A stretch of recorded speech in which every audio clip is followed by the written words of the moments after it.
Learn the most advanced recruiting techniques. Land the most desirable talent. Launch your company towards massive success. This is the Higher Power Radio Show with Rick Girard. Will AI really keep people engaged with your company? What do prospective employees want? And do they want a personal connection or they want an automated interaction? I argue for the personal connection, and my hope is that AI will be the disruptor that eliminates the transactional relationship from the recruiting process. AI is here and already starting to take effect, especially with the way in which people interact with potential employees. Today's quote, automation is going to cause unemployment and we need to prepare for it. That was Mark Cuban. I'm Rick Girard and welcome to the Higher Power Radio Show. Our mission is to provide proven tactical solutions to solve your company's toughest hiring challenges. We share insights from top performing entrepreneurs and industry experts, like our guest today, Liran Kotzer. He's the founder and CEO of Woo.io. A serial entrepreneur, Woo.io is Liran's third startup. And for the past decade, Liran has been immersed in helping redefine and advance online tech recruiting and hiring market sector. Liran spotted a market gap for helping employers and tech talent find each other in a much more effective way without all the hassles of wasted time cycles in between the two groups, which makes Liran our perfect guest for today's topic. Liran, welcome to the Higher Power Radio Show today. Thank you for inviting me. I'm excited to be here. Yeah, absolutely. I'm happy to have you here. Today we're going to cover AI. I can't even say AI today. So we're going to cover where AI is already having an impact and where it's really useful because we hear a lot of talk about it. We're going to talk about whether or not you should leverage AI to maximize your impact in reference to brand awareness. So, Liran, let's kick it off. Let's talk about how AI can or cannot do now in terms of recruiting. What are some of the challenges there? Yeah, well, I would start by saying that, what we're seeing today is basically that recruiting operation based mainly on what we call transactional recruiting, meaning that, when candidates apply to, let's say, a company, basically, there is a one shot for the company to win that talent, or in case there is something nothing relevant for that talent at that specific point, basically at that point, they're losing connection with the talent.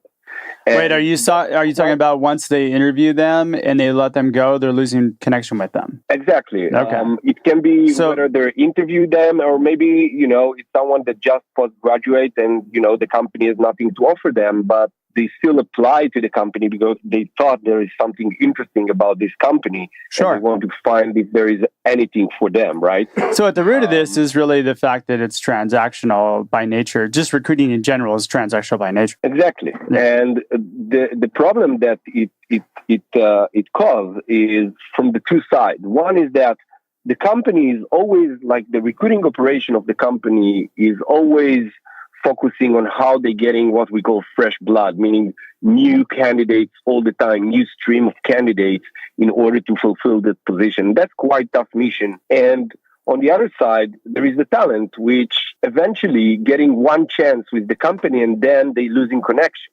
Sure. And think about it, some companies like big enterprises where they have hundreds of thousands of applicants that pass through the company during, let's say, few years. And instead of being able to use this pool of talent that, showed interest in specific time in the company, they basically have a pool that it's basically untapped because first, they don't know what's going on with those talents, meaning how their career progressed, what other roles they took during that period. And second, they don't have the ability to offer them new opportunities. So let's say someone approached the company, as I said. Let me back up a little bit because I would imagine though the larger. I've never worked for a large enterprise. I tend to work with primarily small startups. I would imagine that they're good at cycling through some of the resumes that they may have in their database, but it's all skills-based recruiting, right? So if they have the right buzzwords, and then it'll pull up that resume, and then they'll contact them. But what you're saying is that there's a flow or an interaction and there's changes that happen in that person's career that cause them to lose interest or not engage with the company at that point. Exactly. Exactly. So from one hand, the person that ever applied to the company now has a career progress, and now it can be relevant for the company, but the company is not aware for the fact that now this talent is relevant because they don't have a good track about what's going on with them, right? And maybe, by the way, when they approach to the company or when they have some sort of relation, it was not the right time for the talent or for the company. But let's say 1 year later, it can be a good point where the company can eventually get the talent interest. But this is exactly where AI and machine learning and automating this whole process works. It works in a transactional process. I could see that it would be invaluable, which is the challenge that you guys are trying to tackle with your company. Exactly. So what we're trying basically to do is two things. One is to be able to help companies to have a long-term relationship rather than one transaction with all the talents that apply to the company, meaning that we help them to create some sort of discussion with the talent along the way, being able to update them regarding opportunities and help them or ask them to, of course, update the company about what's going on with them. That's for one thing. But the other thing that the technology helps to the company is also how to monitor the right and the people that are qualified to do the job for the company. Because what we find out is that there is a huge gap between what the company truly needs versus how they define the people that they're looking for. And well, absolutely. And that's a big disconnect. And it's been that way for a long time. I mean, a lot of companies hire based on what they think that they need. And there's a discovery period. It needs to happen. And there's a process for doing that. But let me take it back to AI, because we're talking about some of the challenges that you're tackling. And I don't want to make this commercial on your company. I know you guys are tackling some pretty interesting problems. You can't fake that personal connection. And whenever you're taking this to a level where you're trying to continue to develop a relationship, the nuances of that human interaction aren't really there for AI yet. True. The interaction, the basic interaction in the first phase is not by human because it's unscalable. So you have to put technology in order to be able to create some interaction with a mass pool of talents, or even if it's hundreds of talents, like in a startup, it's still something that is pretty tough to maintain if you operate it by humans. And that's primarily with companies that are at scale, that are large, where you've got large volumes of resumes that are coming in. But what about smaller companies? Yeah, I think that smaller companies, even very small startup, let's say 100 people, eventually they still have a database. If you look at their database, they still have database of hundreds of applicants going through the startup. And, they have a very small recruiting team that cannot maintain those kind of relationship with all those talents. So what we see or what we recommend is that eventually there is a one part of the scouting and the sourcing and the matching that can be handled by machine. And I know that you are a big supporter of, the human interaction, and so do I, by the way. But I think, I'm also a big proponent of AI. I would like, to me, AI and automating this whole process essentially is a huge time saver for me and everybody that I work with in getting to the right people, and then creating the scenario so that we could actually have a great human interaction. Exactly. And this is what we're saying. We're saying what I think is that recruiters and sourcers, by the way, should spend more of the time. But even entrepreneurs. And even entrepreneurs, of course. Sometimes the entrepreneur is the recruiter itself. It depends on the size of the company. But they need to spend their time and focus their efforts on the real human interaction when it comes to when candidates express an interest and he or she qualified for the opportunity. This is where the true human interaction comes to a place, right? Where you want to present the company, where you want to do a nice discussion with the talent, rather than spending your time on trying to source and spray and pray and try to find people, whether on your inventory or outside. This is something very technical. And I have to say also from the candidate part, sometimes people tend to think that candidates will prefer a human, that the first approach of the company will be done by human. What we see is the opposite, like people getting... Well, no, actually, that's not the case. A lot of times, yes and no. The first interaction a lot of times is done by human but primarily via email or LinkedIn or some reach out that way. It's usually not a phone call these days or an actual meeting. God forbid you go meet somebody. So the transactional components that we're really seeing AI can effectively replace is the sourcing, the gathering of the intel, and the farming aspect is really what we're talking about here. Exactly. And we think that even, and if I may say, also from the talent experience, we're talking about a better experience because even if recruiter or someone approached me on LinkedIn through email, it still put me in a very uncomfortable situation where, I need to respect the other side. So I might want, or even if it's not interesting, I need still to put my efforts and reply. And that's something that people tend to feel a bit uncomfortable with. They feel a bit uncomfortable with what? With the fact that someone approached me and now expecting for an answer. I think that goes into how they approach people. Usually if you approach people in a salesman-y way, a car salesman-y way, then of course they're going to be off-put by it. Yeah, but the fact that on the other side there is a human being, that there is someone on the other side, put me in a place where I need to respect them and I need to answer. While if I will get the feeling that this is something automate but accurate, I will feel more comfortable to get more out of it while I don't need even to respond. And I'm still want to get those opportunities as long as those opportunities and those interactions are respecting my preferences and my qualification, etc. The next generation, I always have discussions with recruiters and with entrepreneurs regarding whether it should be a machine-based or it should be a human interaction-based. And I tend to think that, especially the new generation is very used to the fact that he's speaking with machines, with softwares, with applications. We don't need any more, let's say, travel agents. But the fact of the matter is when your business is people, then you have to talk to people. You can't get out of that. If you're just joining us now on the live stream or the podcast, you're listening to the Higher Power Radio Show. I'm Rick Girard, and today our guest is Liran Kotzer. He's the founder and CEO of Woo.io.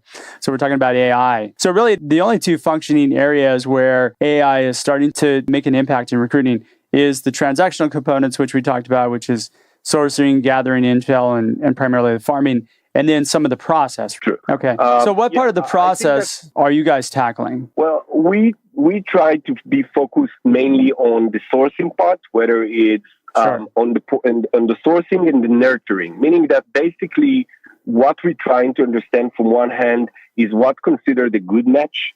From technology perspective, I can give you a very nice example. From a skills perspective. Exactly, from qualification perspective. Yeah. On the other hand, we're trying to understand how can we create a long-term communication with a talent that's not necessarily based on opportunities, while what kind of information, because, every one of us want to understand our true demand on the market, and we want a good heartbeat to the market, even if we're not considering leaving our job at the moment. We still want to know that we are in high demand. We still want to know what are our options in every given moment.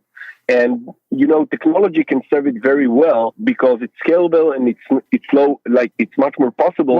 Well, you just keyed in on one thing where people are curious, and that's just part of human nature. The fact of the matter is, since people are curious, it does give you that window to have that opportunity to talk to somebody and to find out what's happening with their career and how you might be able to enhance it. Yeah. Are you saying that you guys are tackling that problem from a nurturing perspective of, hey, we can let you know when there's changes in this person's profile, what's going on. Maybe when something happens, you can let them know or just kind of keep them active or keep them warm. How is this different from maybe an email list that you send out that they've opted into? Well, it's all about data because the problem is that because recruiting is very transactional, what happened from the candidate side? That not all recruiting is transactional. Almost. Most of it. I agree.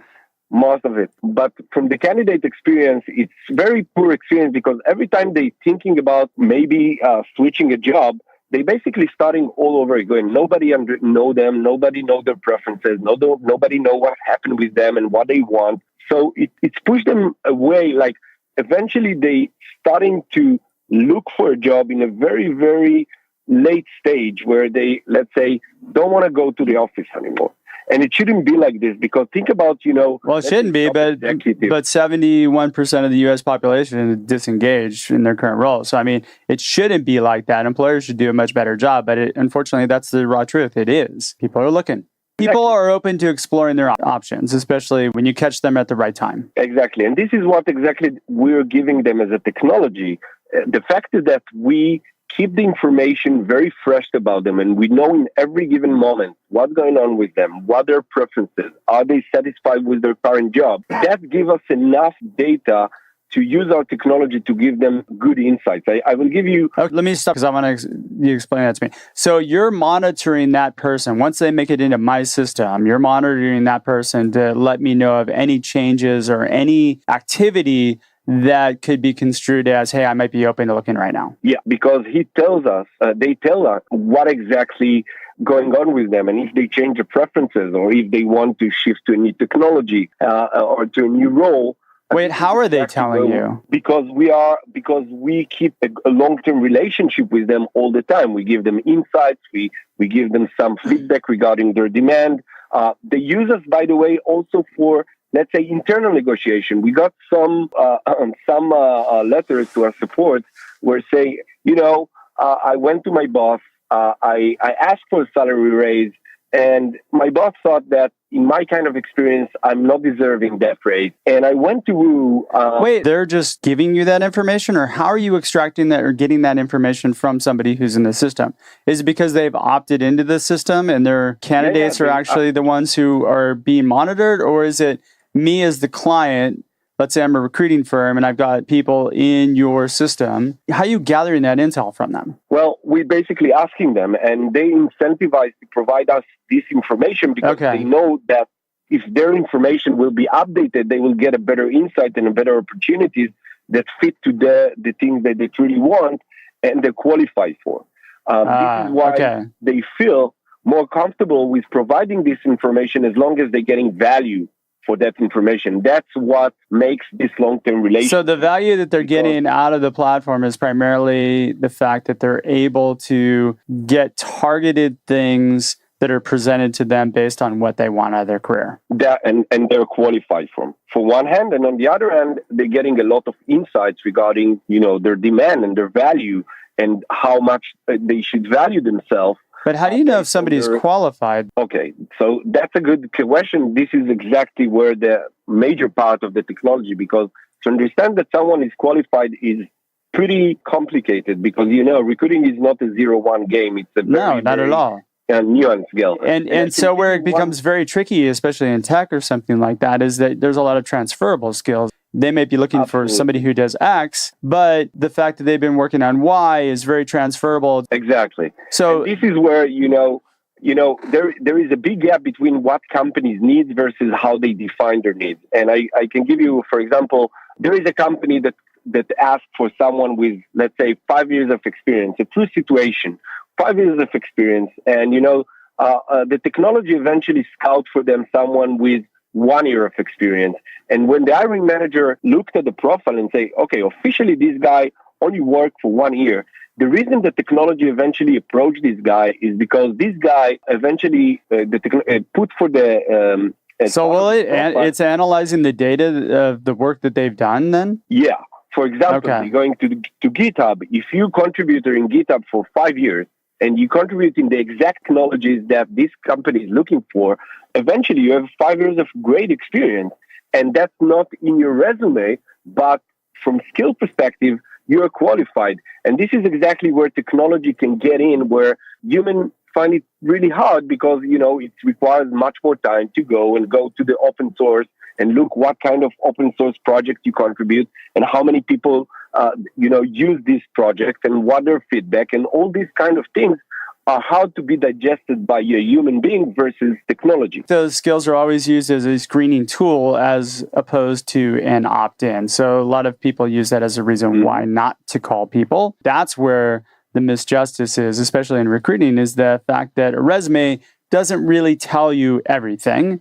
As a matter of fact, tells you very little about whether or not somebody is good at what they do. You're providing content to get them to engage with you? Yeah, well, the content is very personalized, and it's based on what that person's needs or likes are. It's either based on what a person needs or what is his skill set and what are the trends. For example, if you, let's say, a full stack developer in specific, areas, we want to show you what are the trends, what are the next technologies that most of the people are getting experience with, how those technologies will increase your value. I'm going to just ask you one quick question because we're running low on time here. Sure. Quick takeaways from this. Where do you think AI is relevant and where should companies invest their money? Well, I think that AI or entrepreneurs at that point relevant for helping with mainly on sourcing and farming and matching, the right people. Got it. You can use those technologies in order to spare your time and be focused more on the interviews and the employee branding and all those kind of things. I also think that, as I said at the beginning, AI will never replace the human interaction. I think recruiters should be more focused on how they do better interviews, how they present in the company in a better way. And you know what? I'm going to totally 100% agree with you on that. And with that, we're out of time. So, hey, Liran, thanks so much for your time investment today.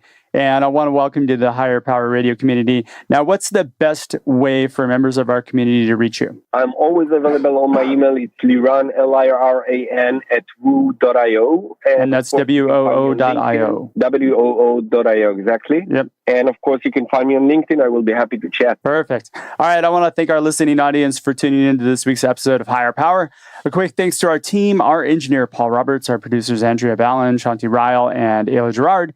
If you're listening to the podcast, please rate, review, and subscribe. We need your feedback to up our game and bring more valuable content to you. You can join the Higher Power Radio community at Higher, that's HIRE, Power, POWER, radio.com. And you can follow me on Twitter at Rick_Gerard. Tune in next week. Our guest is going to be Katie Weber. Katie is the CEO of KMW Recruitment Consulting. I'm your host, Rick Gerard, and you've been listening to the Higher Power Radio Show. Aloha. Thank you for listening to Higher Power with Rick Gerard on OC Talk Radio.